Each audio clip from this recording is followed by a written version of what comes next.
Take me after it.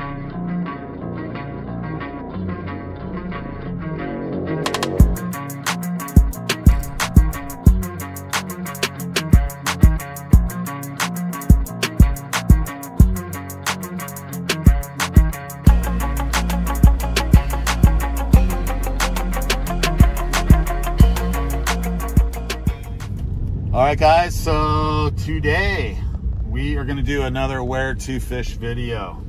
For those of you that don't have a boat or don't want to take your boat out, we are going to, in the Laughlin and Bullhead area, I'm going to drive you, show you how to get there to all of the best spots along the river in the Laughlin and Bullhead area on both the Nevada side and the Arizona side. So this is going to be a long video, but we get calls all the time on where to fish. So if I directed you to this video, that's why you're watching it. You're gonna have to do a little bit of footwork yourself. We're gonna show you where it's at, show you where the spots are at. It should answer all of your questions, and if there's more questions from there, you're gonna have to figure that out on your own, because I can't take away all the adventure of going out and doing these spots. So our starting point right now, to give you a reference, we're on the Arizona side on the 95. This is the 95 right here.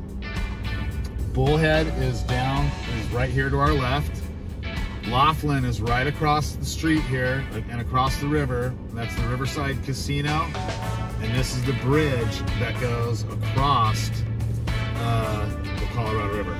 So what we're gonna do is we're gonna go to the very first spot, which is up by the dam. So instead of like we did the last video where we had the camera running the entire time, I'm gonna make it a little bit shorter because we have a lot more ground to cover than when we showed you guys where to fish, shore fish on the lake.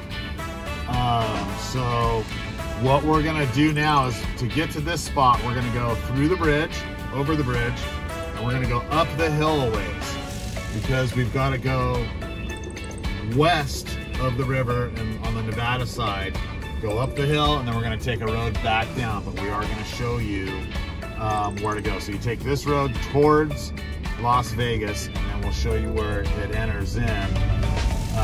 This is actually a park. This is a good place to bring the family and kids, because it has these canopies and whatnot to fish. That's Davis Camp right there.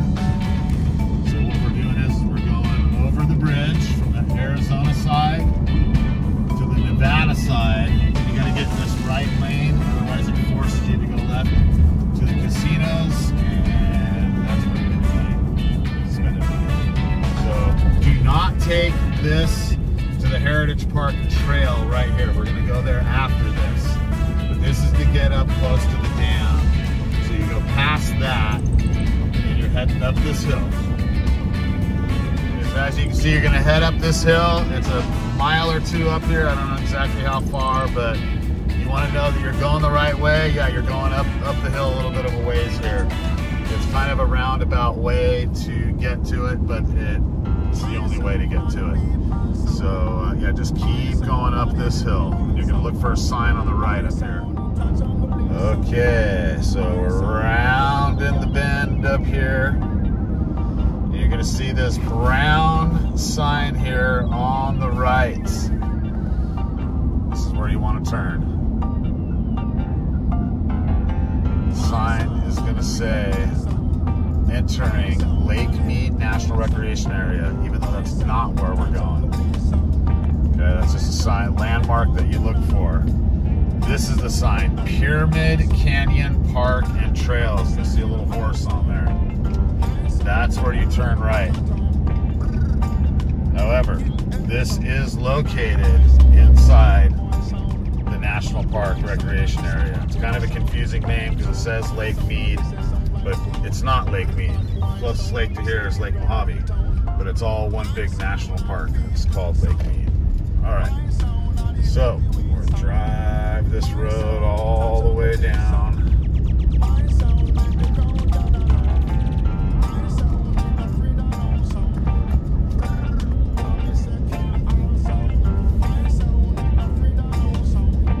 See, if you want to go back over there, see that's Laughlin, so you got to come all the way up the hill, and then we're going to go all the way back down. this is to only get you a couple 100 yards up closer to the dam, but there's a lot of advantages to it when it's worth it. It just takes a few minutes to drive up here. You can see Davis Dam there. Cement looking deal. That's the dam.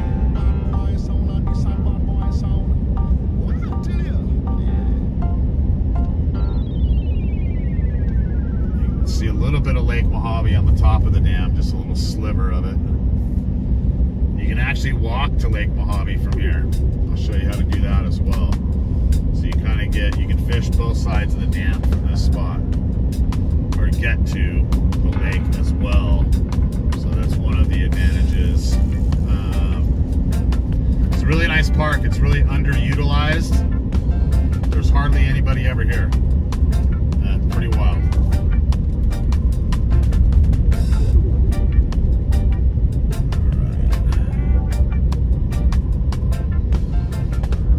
Horse corral. Don't know why they're not doing anything with that. I mean, maybe I should start a horseback riding tours company. What do you guys think? Is that our next project?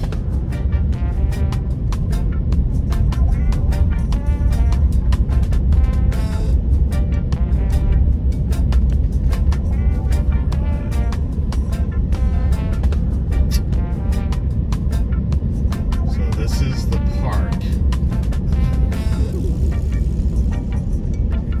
Horseback riding trails, although I've never seen anybody on a horse over here. Horse crossing. Wash here. I guess we could have turned right there, but we're going to go to this parking lot over here. Just so I can show you. That's the park. Now, if you want to fish the dam and the Mojave Lakeside, near where the first spot that we took you is, you would just keep walking up this road right through here. Right through here. That road right there. You just go up that, and that is the lake. Right up there. That's the lake. That's the top of the dam. The lake's right on the other side of that. So if you wanted to do some different fishing. So now let's go to the spot we were going, but I wanted to show you guys that. So where you want to make that turn is right down here. But again, if you wanted to,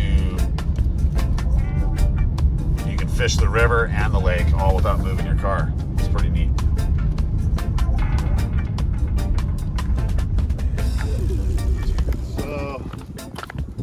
Show you the fishing spots over here.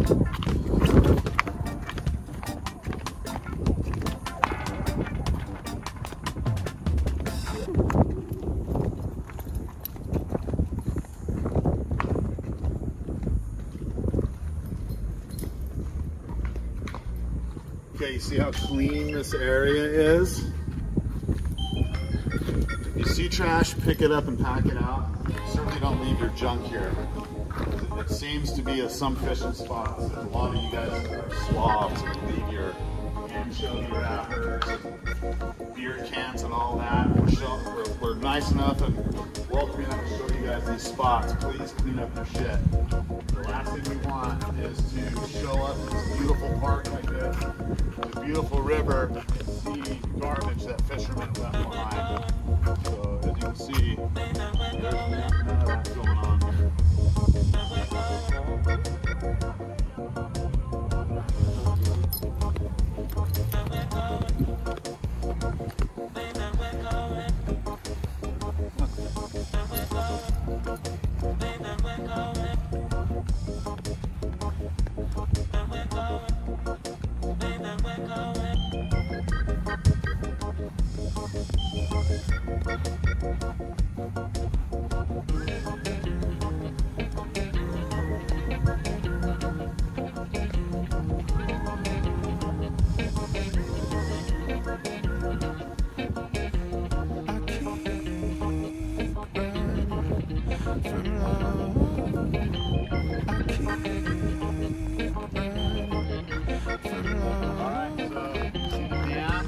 that's the top of Lake Mojave. This water is coming out about 120 feet, and you could fish all the way up to that fence. There's a fence over that goes across. So you can fish anywhere along the bank here. The water's nice and cool there. A lot of striped bass pile up in here, and there's a buoy line that stops jet skis and boats from coming up here. So if you want to get away from them, that's great. I'll show you the canopies, and then we'll move on to the next spot.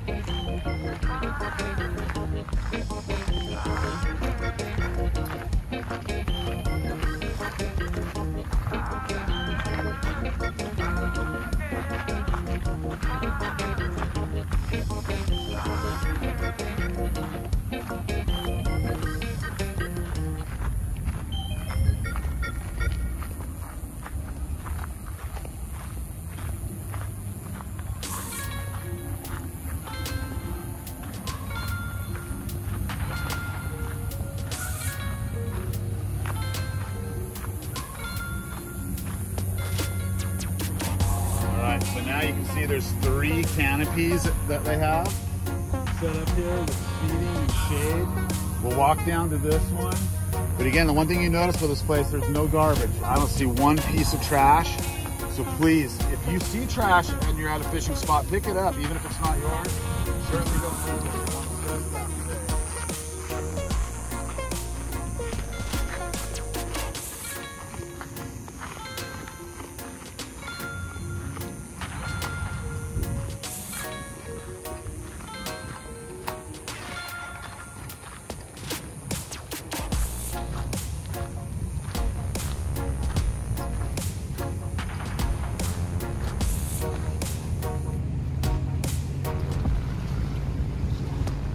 It's a great place to fish. You got seating, but you can see where it drops off there into the deep.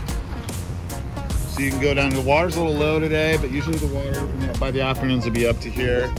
But you can walk. There's 2 more canopies, plus there's some shore spots.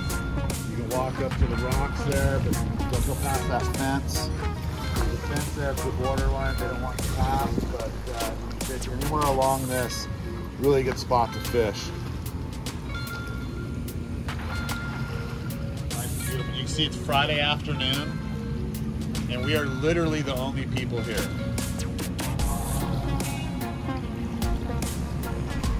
Okay, so now we are going to go on the Nevada side of the river, and we're going to show you the other spots along the river of where to go and catch striped bass.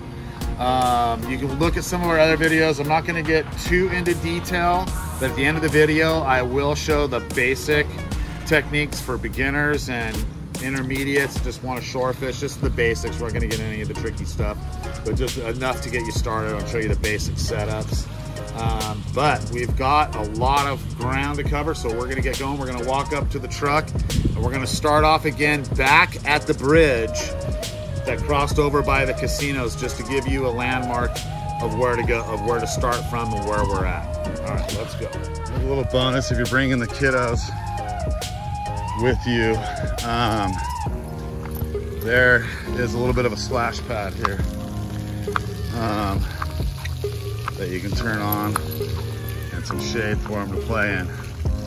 So right here, right past the where you park. Okay, so for our next run of spots, so we're where we entered in to go into that park, and we're pulling out now. We're going to go back down the hill towards the casinos, and we're going to take the back way. So we're going to check these. To show you these spots on the Nevada side and how to get there. Now, I will say this: there's a lot of driving to go a short distance to get to all these spots, but that's what makes them not so populated. We're willing to do a little bit of the work. So don't ask me for directions of how to get there. I'm showing you now. So don't send me emails and messages. I won't answer them about how to get there and give you directions. So we're showing you right here.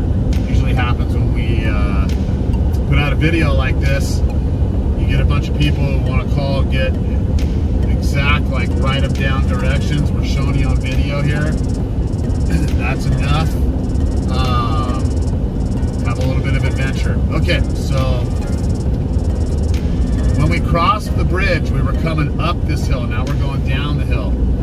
So this is your first left coming up the hill. We're going to go behind the casinos. And this is Laughlin Civic Drive.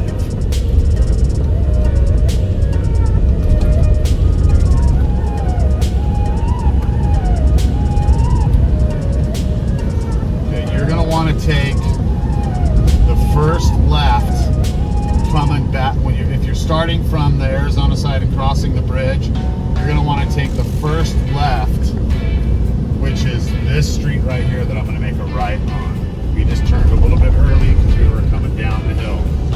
So when you're coming from the Arizona side across the bridge, this is Thomas Edison. You're going to want to make a left on Thomas Edison. Then we're going to go behind the casinos here.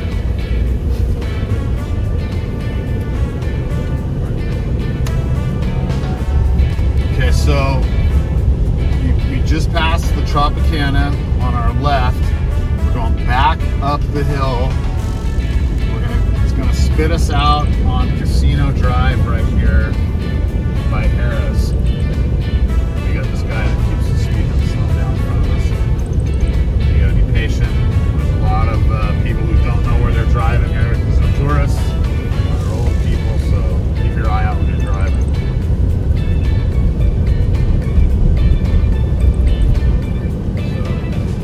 See Harris when you get to the top of the hill, you know you're going the right direction. And when we get to the end of this road here, we're going to make a right. We're going to continue to go down the river, basically.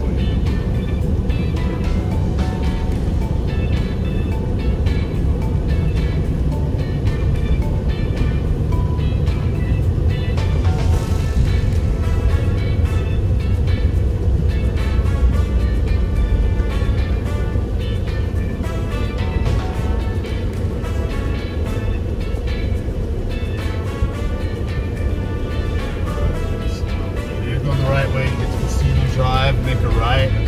We're going to take this down a few miles. We're going to go past all the casinos here.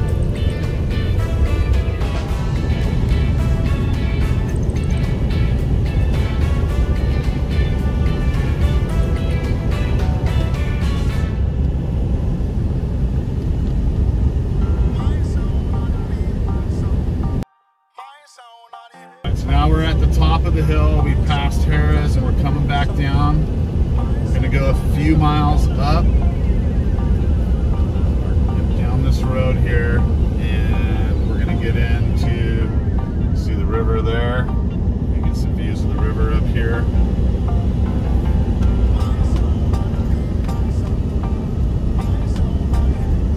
And you're going to keep going. Now, when it says 35 miles an hour on this road, they mean 35 miles an hour because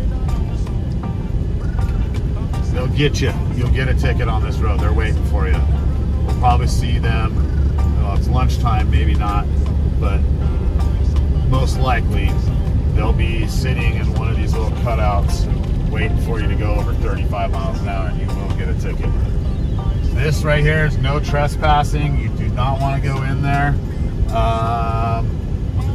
You're not allowed to be in there. Plus the fishing's not that great right there anyways. It's not really a fishing spot, so don't look at that on your way in and think, oh man, that's a killer place to go. It's not. It's just a shallow shelf there that's not too good. All right, now we're coming down the road a little bit more. When you see this cell phone tower and this CenturyLink building or whatever building it is, yep, CenturyLink, get ready because you can see the road's going to turn up here. And we're going to hit this little dirt road. That's your landmark to start looking. And as this road turns, there's going to be a little indent right here to take this dirt road to a fishing spot. So we're going to come up and around this corner.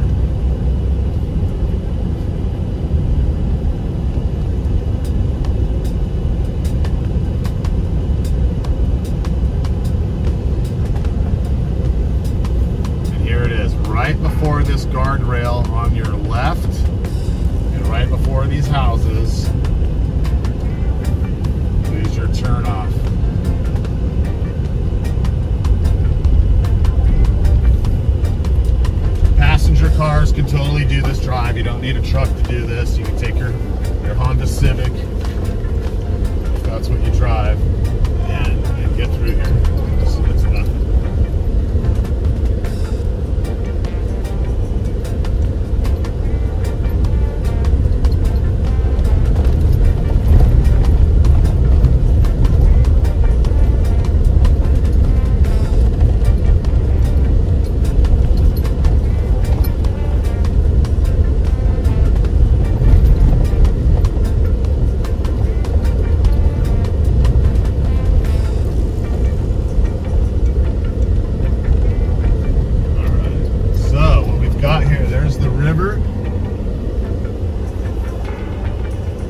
Here's a lagoon. There's some good bass fishing right here.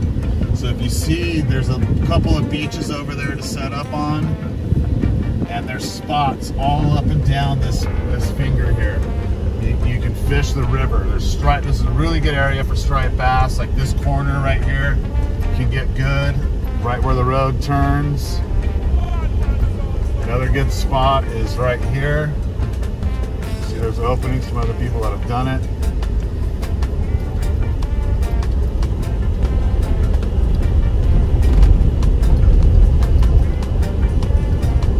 Right where these big boulders are on the right is another spot to go fish the lagoon. Right there for bass. So you've got largemouth, smallmouth, and there's striped bass in that lagoon too, but more so on this side. Now you can look on this side, there's going to be little openings to get out to the river all through here. I'm not going to point out every one of them. That's for your adventure. You're going to have to do some work yourself. Yeah, this whole area is good, especially this inlet right here.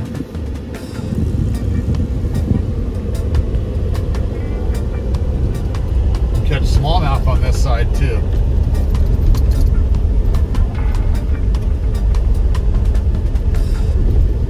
So you can see how long this goes. There's spots all along here to shore fish.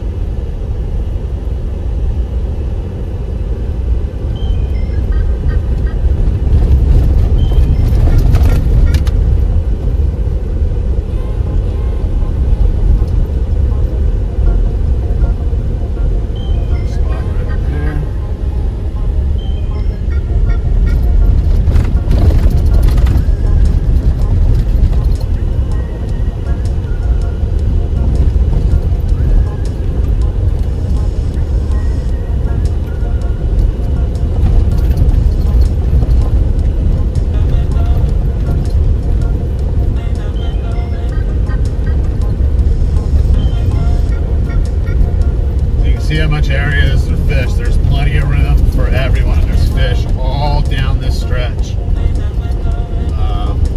It's one of the deeper sections of the river. Not the deepest, but one of the deeper sections of the river in the Bullhead, Laughlin area. So this whole stretch is good. We catch a lot of fish in this stretch right here.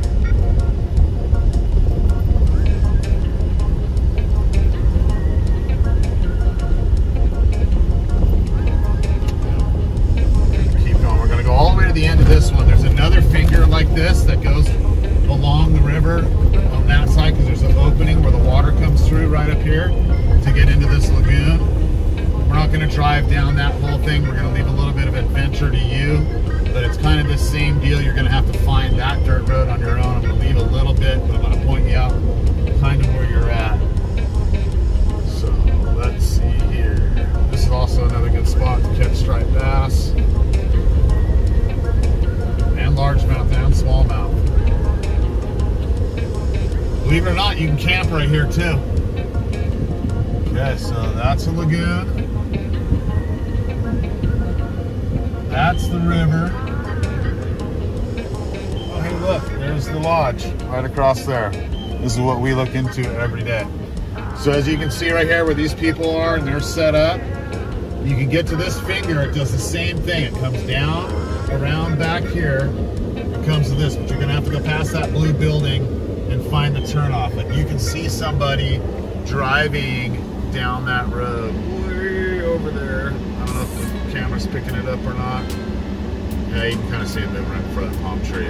But anyways, right past that blue building and go. So now, where we're gonna head, we are gonna go downriver some more up there towards that mountain where it bends and show you a couple more spots. And we'll be right back. Now we're coming out of this last spot that we were at, and we're gonna go downriver. So we came from up there. This is where we turned into the dirt road. And now we're gonna go down this Casino Drive a little bit of ways here. So you're gonna pass these two houses. You're gonna pass the Bayshore Inn, which if you want a really good hot dog, right up here, the Bayshore Inn is the place to go. Bruce's Taste of Chicago. They got some really good food here. It's a little kind of a smaller motel casino deal. They've got slots and video poker, but more so than that, the food. And they got a nice bar. So it's right here, the Bayshore Inn. Bruce's Taste of Chicago. Real Chicago dogs in there. So highly recommend the Bayshore Inn. We're fans of them. They're really cool people in there. So we're gonna zip around. We just passed the Bayshore. The road turns around here. I believe the dirt road to that other side of the finger is gonna be right past this blue building. So if you want to go to the other side, that goes along the whole side of the lagoon and up and down the river. There's just as many spots to fish there as well. So like I said, I'm not going to drive in to every single spot. We're going to leave some of that open for you to go find. So to get to the next spot on the river, we're going to go left here now on Needles Highway. You know you're in the right spot when you see Gilligan's right here.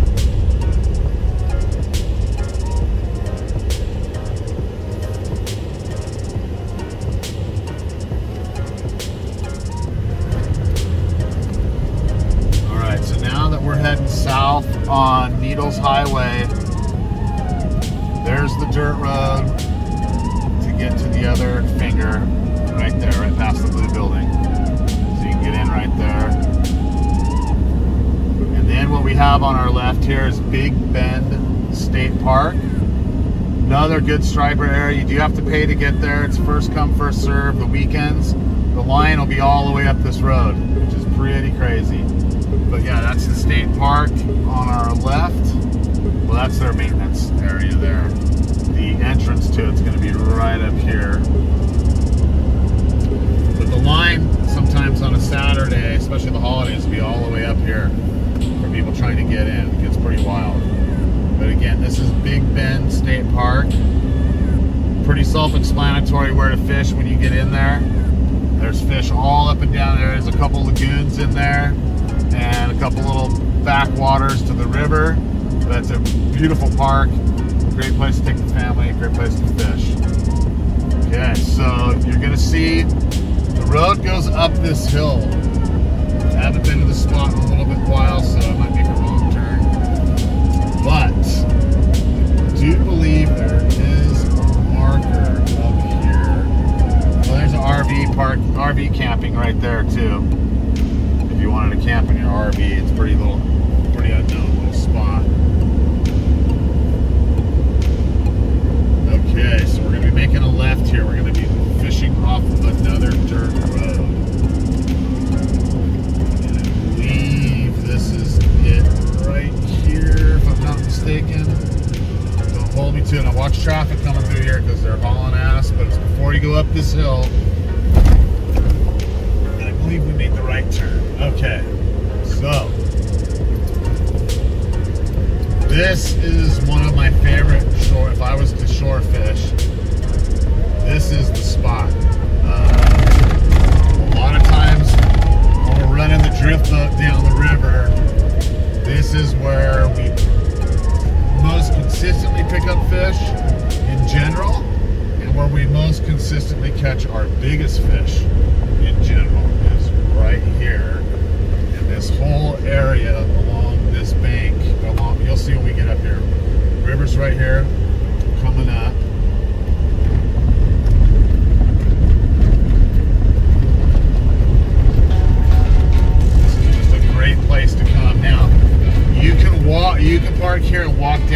over here, that whole bank over there is good.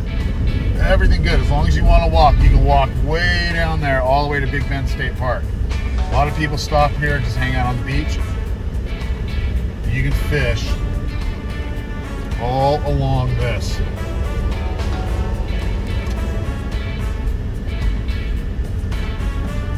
Look how clear and beautiful that water is.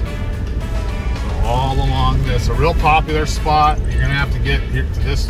Well, not here. This is always open, and I think this is just as good as where the end of this dike goes, this bank that we're driving on top of. But it's real popular at the very end of this because where the cove opens up, you'll always find a family or a couple families set up fishing here. And what's great about this is you fish right out of the back of your truck or your car, bring your barbecue, ice chest with some cold ones. Great place to have some cold ones and fish here.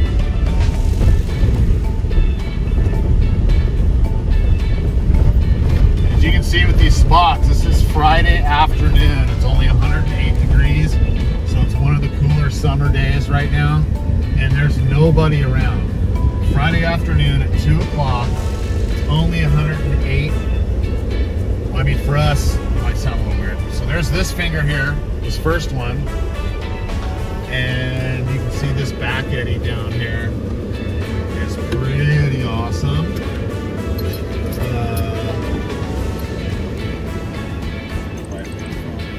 That's a good place to cast into. And also this back eddy on this left side.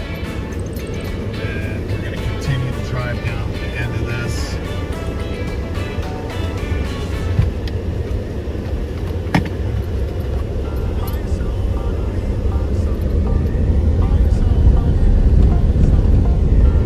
Water's low today, but a lot of times there's water back in this marsh area here. Sometimes you can pick up some bass in here. A little low today, but most days it's high enough to get in there. Oh, back to when I was talking about only 108. That's cool for us. Normally it's about 120, 122 this time of year. 108 is a nice day for us here. Now, this is a great place to fish. As you can see, it probably looks like someone else is fishing here already. But this whole bay, this whole area here, catch that. Casting right off here.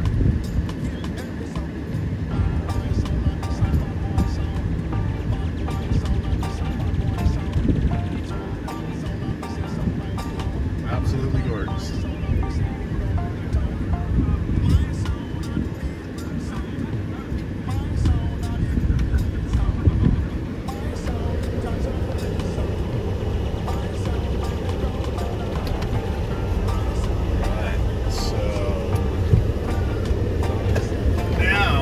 We are going to show you a couple of spots on the Arizona side, and the Arizona side's pretty darn easy. We're going to show them to you anyways. I mean, look at this Friday afternoon. There's just no one around. It's absolutely beautiful.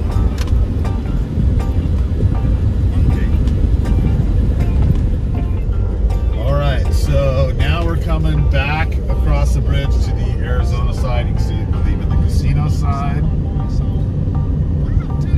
And this is going to be real quick because all this stuff is easy for you to find. We're going to show you where Community Park is.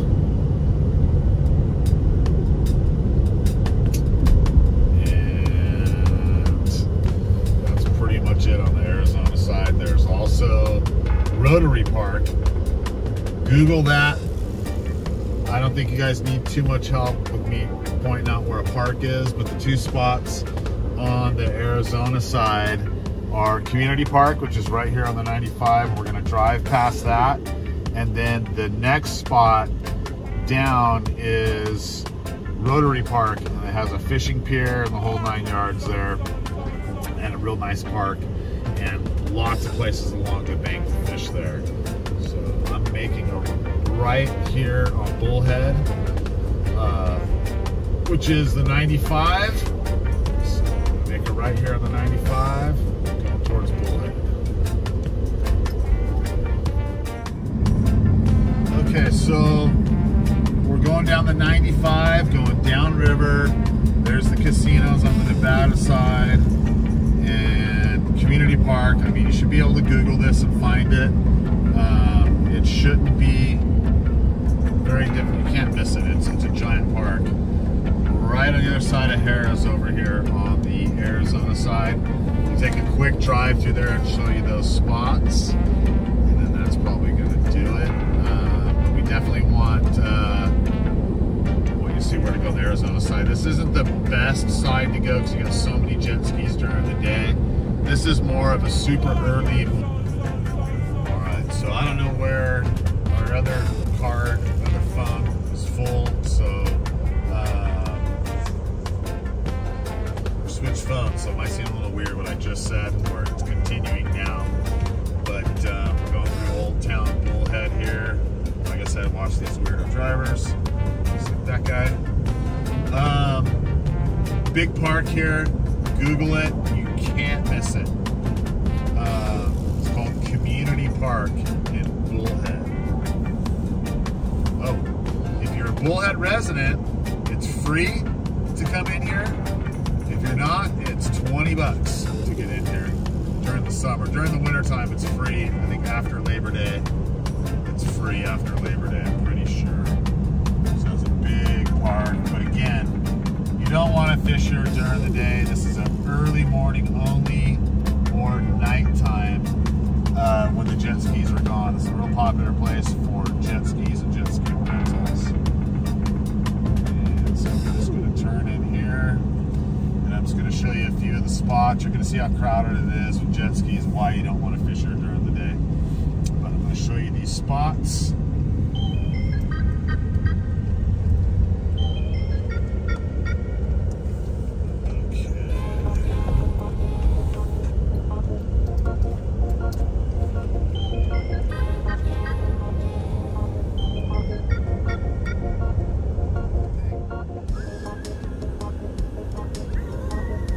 So now you can go down to the water.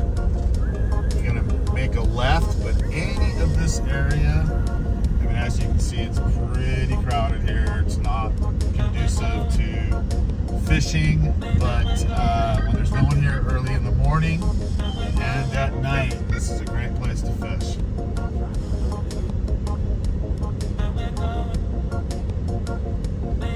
All along here, and there's also continue on.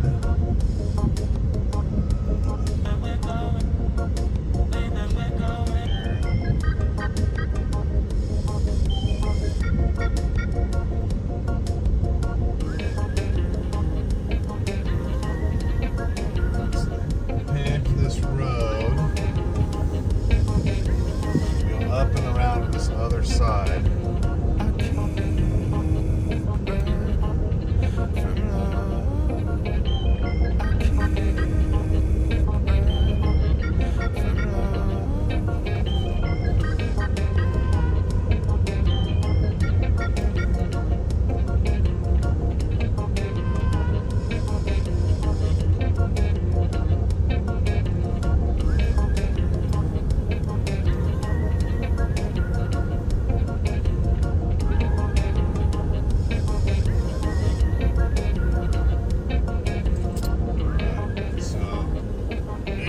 Along this bank is good.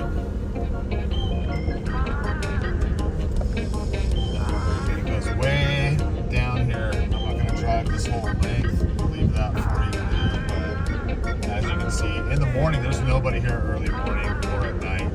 But you can drive all the way down. You can walk that bank all the way down. So, alrighty. So the next spot down river is Rotary Park.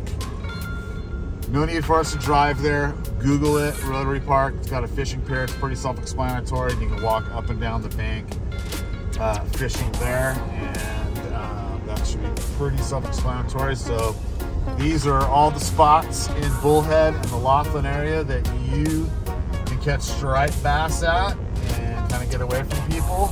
And those are the spots to fish. So please like, share, and subscribe. I appreciate everybody's support on the channel. Again, if you're interested in staying at the lodge or any of our day fishing trips, you can get more information at this website right here. And we'll see you guys on the next video. Have a good one. I'm just going to show you what's working. Okay, so up on the lake, we're going to start off with the setups that we're using. So what I like to use for drop shotting is the St. Croix Triumph.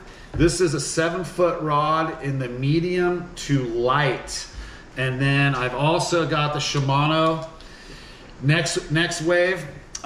This setup right here is going to cost you a couple $100. We have it rigged up with 8-pound fluorocarbon. You don't got to use the expensive stuff. I fish so much, it just gets so pricey. And I'll be honest, I can't tell the difference between the real expensive fluorocarbon and this. Now, cheap fluorocarbon sucks, except for I've had a lot of good luck with the Bass Pro Shop Excel fluorocarbon. This stuff is just as good as any of that $30 brand, $30 a real spool brand stuff. I love this stuff. It works great. You get it at Bass Pro Shop. It's $11 for a spool of this versus 30 bucks for the other stuff. And I'll tell you what, I can't tell the difference, and I fish every single day. I go through a lot of this because, again, I've got to re-rig, re-tie, re-spool all the time. We're out there from sun up to sundown pretty much every day. Okay, so getting into our drop shot setup, what I like to use here is a drop shot hook number 2, 6 cents. Now, a lot of the other brands are just as good, but you can see how this shank turns in on itself here a little bit. Really like to use that hook. It's a number 2. And then since it's so windy out here, most of the time I have a 3/8. You don't got to spend expensive stuff. You're going to hook and lose a lot, hook up on the bottom and lose a lot of these. I just use the Eagle Claw 3/8. And it also has the little snap swivel deal here where you snap the line into it. I tie a square knot onto that. I also do my setup where I'm leaving just only about that much leader. Now, the only time I change this and make that a little bit longer is if there's grass on the bottom. If there's grass on the bottom, you don't want your bait sunk down there in the grass. You want your weight down in that grass and your weight and your bait floating right above it. So that's our drop shot setup. If you don't know how to tie a drop shot, scroll down through our videos. We'll show you how to tie one up in there. I'm not going to go through all that now because we have so much to get through right now. So anyway, so that is the drop shot setup that we're using. Now I'm going to show you the different baits that I'm using on the drop shot. Now this one is used so much by so many people, but there's a reason. It just works. This is the 4.5 straight tail robo worm by Morning Dawn Color. These things, simple nose hook, right through the nose. These will catch fish more consistent than any bait out there. Sometimes they get a little slow on these because, you know, the fish are conditioned to these. A lot of people use these. Probably the most popular drop shot bait out here, but you're going to catch both smallmouth and largemouth on this. Very, very good bait. I like to mix it up when in the early morning. I like to use a darker color. Same thing in the robo worm, but I'll go to the 5.5, and I like the Aaron's Magic color. So this is the robo worm, Aaron's Magic it's called, and this is the 5.5 straight worm. This I like to use when it's low light conditions, a little bit darker, a little bit easier for the fish to see the profile, give it some contrast. Now there's that misnomer that you want to throw a chartreuse bait when it's dark out. There is nothing worse. You might as well just shoot yourself on the foot and jump off the boat. Big mistake. Dark when it's dark, light when it's light. Remember that rule. Another one that I really like, I don't want to open it up because these stink. The 5150, great bait. It's garlic scented. This is in that green pumpkin, and this is a 6-inch straight worm. Looks pretty much just like the robo worm, but this has got a little bit of scent. I like to use this all throughout the day, especially when I'm fishing deeper where it's a little bit darker down there. Same deal on the drop shot. Now another drop shot that I like to use is the Jackal Crosstail Shad. Now this is kind of like a flatworm. So you can see it, it's salted. It's got a little bit of a tail here with the wing on it. You're going to put that hook right through the flat side, so this is facing up. This is the Jackal Crosstail Shad. It's a 4-inch, and they call this color Baby Bass. Really like this color, especially this time of year when there's a lot of bait in the water. This works excellent. Okay, moving on. Another color I like, which in the video, I'm catching quite a few fish on this one. This is the Robo Worm 4.5 straight worm, and this is the Margarita Mutilator. I love that name. So it's a purple worm. You can use this both early morning and throughout the day. Same deal, hook it right through the nose. So that is the Robo Worm Margarita Mutilator.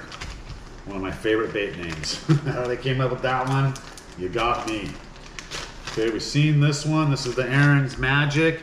This is the 6-inch straight. Okay, and I said 5.5 on the Robo Worm, on the larger worm. I was wrong, it's 6-inch. Here it is here. That's in the Morning Dawn. The next thing, now with these square bills, they're super light. It tends to get real windy out here. So if you're not really good with a bait caster, you can throw this on your spinning rod setup. But have a minimum size reel of a 3500. I use these Shimano Next Wave 3500s. Those will work for this. I use them for both my drop shot. If it's really windy and you have to cast into the wind, it's better to cast downwind, but if you have to cast into the wind. Now on Mojave, this square bill color right now is smashing the hell out of them. The reason being, there's a lot of small bluegill around the beds, and these beds are up close on those shallow rocky banks. So if you're throwing the square bill, this is in the bluegill color.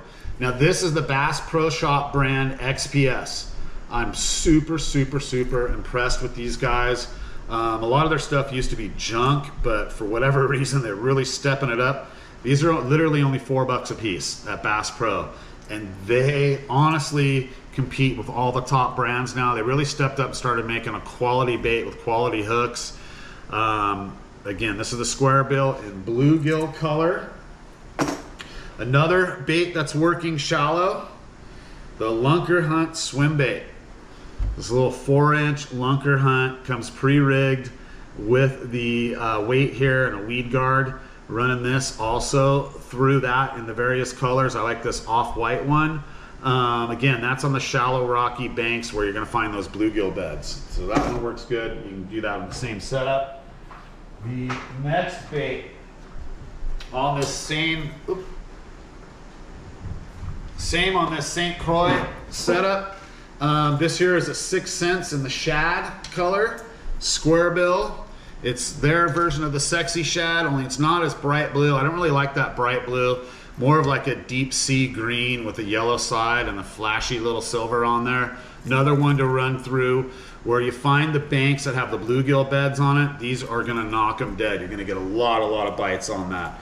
You're gonna have to weed through. There's a lot of smaller fish on the banks. Not as big as the outer size fish, but you're gonna get a lot of action, and every once in a while get that banger fish. Now, for the top water. Oh, excuse me, I'm missing one bait. All right, now, this bait on those deeper rises out there I was talking about in the Princess Cove and Catherine's Landing area. And I forget the name of this, but you can find it if you Google it. This is made by Berkley, and it's specifically made for forward-facing sonar. However, you don't need forward-facing sonar to catch fish on these. These things sink fast, they're light, they're small. Cast these and bounce these around, so you're basically kind of what they call hover strolling, bouncing them. You're not so much swimming it back, you're bouncing it up. Just like you work it, just like I was talking about in last week's report on for the striped bass, we're using those soft baits. But this is the Berkley, it's called forward facing sonar something.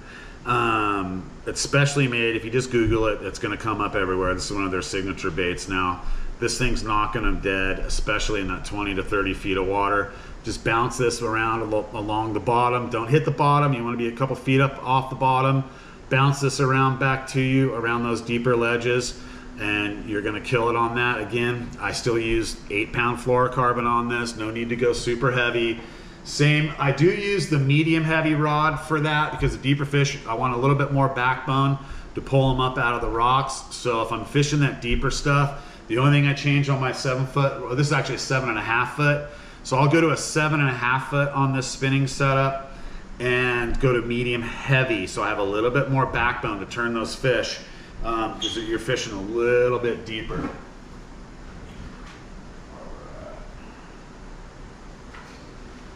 Now, for my top water setup, I use the Shimano SLX bait caster. I also have these in DC. I'll be honest, I'm not too stoked on the DC. Unless I'm using a really heavy bait on it, I don't like the DC so much, so I like the one without the anti-backlash. This one you can really whip your baits out there pretty dang far. And then this rod is the 7.5 Mojo Bass medium fast, or excuse me, this is a 7.1 medium fast. And this is made by St. Croix Mojo Bass. These come with a lifetime guarantee. No, I'm not sponsored by them, but just giving you a tip where if you're rough on your rods and reels, there's certain ways to go, and St. Croix has a lifetime warranty on the rods and reels, so that is definitely a way to go. Now this has been my top, oh, I got line going on the screen. This has been my top bait for topwater. Now I'm using this, so it's top bait because I'm casting it more than the others. Now this is the 6 Sense Catwalk in the shad color. You can see how it's got really clear, just a dark gray top, a little bit of a purple hue on the bottom, and you just walk this, and I burn this in. I don't walk it slow, I am burning this in. Now when I first start casting in the morning, I'm gonna use a Zara Spook in all black, straight black or straight dark purple. And the reason being is it gives a fish a little bit better of a target to hit with that contrast before the sun's out. So I'll throw that about the first half hour, and then I'll switch over when the sun starts peeking up and you can see a little reflection off the water. Then I'm gonna go to a lighter color bait. I do like the noise because it's gonna be low light, whether you're fit all the way through that first hour and a half, 2 hours of the morning, it's gonna be considered low light. So I like some rattles in there. So the Zara Spook I use first in black or dark purple, and then I move on to the 6 Sense Catwalk. All right, boys and girls, please share, like, subscribe, share this thing on Facebook for us. The more we get of that, the more we can put out. Hope you enjoyed the video. Enjoy the last here of the footage. I know I didn't talk all the way through it, but there's still some more fishing action on here. We really appreciate everybody's support, and we'll see you sometime in 7 to 10 days. Have a good one.